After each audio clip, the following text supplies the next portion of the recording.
Hi friends, welcome to IVL academy. ఇంతకు ముందు class లో మనం టెన్సెస్ లో సింపుల్ ప్రెజెంట్ టెన్స్ తెలుసుకున్నాం. అంటే సింపుల్ ప్రెజెంట్ టెన్స్ స్ట్రక్చర్ ఏంటి, ఏ ఏ సందర్భాల్లో వాడాలో తెలుసుకున్నాం. ఈ రోజు ప్రెజెంట్ కంటిన్యూస్ టెన్స్ గురించి తెలుసుకుందాం. అంటే ఈ టెన్స్ ను ఎప్పుడెప్పుడు వాడాలో తెలుసుకుందాం. చూడండి, ప్రెజెంట్ టెన్స్ యొక్క స్ట్రక్చర్ ఏంటంటే subject plus is are am are plus V4 plus object. అంటే ఇక్కడ V1 plus ing form is equal to V4. చూడండి, ఈ స్ట్రక్చర్ మనం బైహార్ట్ చేయాలి, అంటే బట్టి పట్టాలి. స్ట్రక్చర్స్ అన్ని కూడా, అంటే సూత్రాలు అంటాం తెలుగులో, వీటన్నింటినీ కూడా బైహార్ట్ చేయాలి. బట్టి పట్టినప్పుడు మనం ఈజీగా ఐడెంటిఫై చేయొచ్చు ఏ టెన్స్ ని ఎప్పుడెప్పుడు వాడాలో.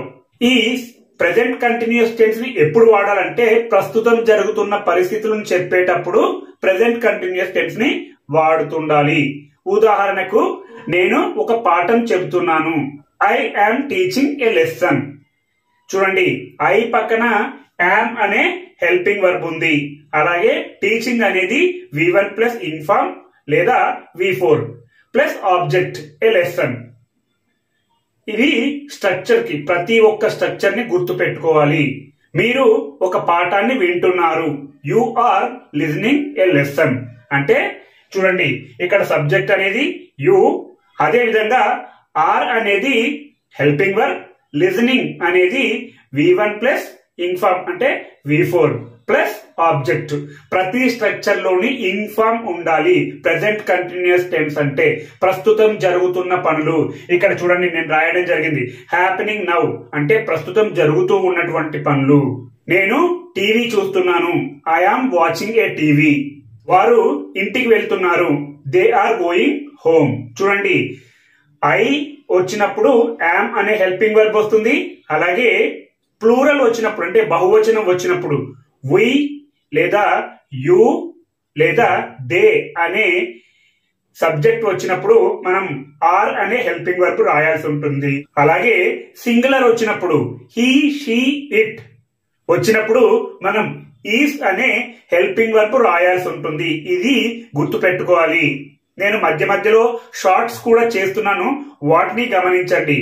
ఏ సబ్జెక్ట్ వచ్చినప్పుడు ఏ హెల్పింగ్ వర్బ్ రాయాలి, సింగులర్ వస్తే ఎలాంటి హెల్పింగ్ వర్బ్ రాయాలి, ప్లూరల్ వస్తే ఎలాంటి హెల్పింగ్ వర్బ్ రాయాలి అనేది కూడా చెప్పడం జరుగుతుంది. ఇవి చాలా చాలా గుర్తు పెట్టుకోవాలి. ప్రస్తుతం జరుగుతూ ఉన్నటువంటి పనులు, మీరు ఏ పనైనా చేయండి, ప్రస్తుతం జరుగుతూ ఉండాలి. నేను మీకు పాఠం చెప్తున్నాను. I am teaching you a lesson. అంటే నేను మీకు ఒక పాఠం చెప్తున్నాను.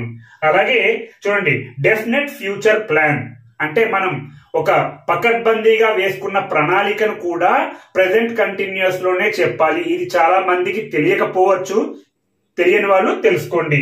చూడండి, ఉదాహరణకు Virat Kohli is coming to Hyderabad tomorrow. అతని యొక్క షెడ్యూల్, అతని యొక్క ప్లాన్ క్లియర్ గా ఉంది కాబట్టి ఇది ప్రెజెంట్ కంటిన్యూస్ టెన్స్ లో చెప్పాల్సి ఉంటుంది. అంటే విరాట్ కోహ్లీ రేపు హైదరాబాద్ వస్తున్నారు. ఇలాంటివి కూడా మనం చెప్పొచ్చు. రేపు అని చెప్తున్నాం కదా, ఫ్యూచర్ లో ఎందుకు రాయాలి అని అనుకునే వాళ్ళకు ఇది ఒక ఉదాహరణ. డెఫినెట్ ఫ్యూచర్ ప్లాన్ అంటే ఖచ్చితంగా మనం ప్లాన్ చేసుకున్నటువంటి షెడ్యూల్ ని కూడా ప్రెజెంట్ కంటిన్యూస్ లో చెప్పాలి. Chief minister is coming to Visakhapatnam next month. ముఖ్యమంత్రి వచ్చే నెల విశాఖపట్నం వస్తున్నారు. అంటే ఇది కూడా ప్రెజెంట్ కంటిన్యూస్ లోనే చెప్పాల్సి ఉంటుంది. చాలా మందికి తెలియకపోవచ్చు, మళ్ళీ ఒకసారి చెప్తున్నాను. ఇలాంటివి చాలా చాలా ఇంపార్టెంట్. డెఫినెట్ ఫ్యూచర్ ప్లాన్ ఉన్నప్పుడు, అలాగే హ్యాపెనింగ్ నౌ ప్రస్తుతం జరుగుతున్నటువంటి పనులను చెప్పేటప్పుడు ప్రెజెంట్ కంటిన్యూస్ టెన్స్ లో చెప్పాల్సి ఉంటుంది. చూడండి, టెన్సెస్ అనేవి 12. ప్రెజెంట్ టెన్స్ లో 4, పాస్ట్ టెన్స్ లో 4, ఫ్యూచర్ టెన్స్ లో 4. నేను గత క్లాసులో సింపుల్ ప్రెజెంట్ టెన్స్ గురించి చెప్పాను. అలాగే ఈ క్లాసులో ప్రెజెంట్ కంటిన్యూస్ గురించి చెప్పడం జరిగింది. మీకు ఈ టెన్స్ గురించి ఎలాంటి సందేహాలున్నా కామెంట్ చేయండి. నేను 100% మీకైతే రిప్లై ఇస్తాను. అలాగే మీ డౌట్ కొంచెం పెద్దది, ఎక్కువగా తెలుసుకోవాలని అనుకుంటే నాకు పర్సనల్ గా మీ కాంటాక్ట్ నంబర్ షేర్ చేస్తూ నాకు మెయిల్ చేయండి. నా మెయిల్ ఐడికి నేను మీకు పర్సనల్ గా ఫోన్ చేసి మీ డౌట్స్ క్లారిఫై చేస్తాను.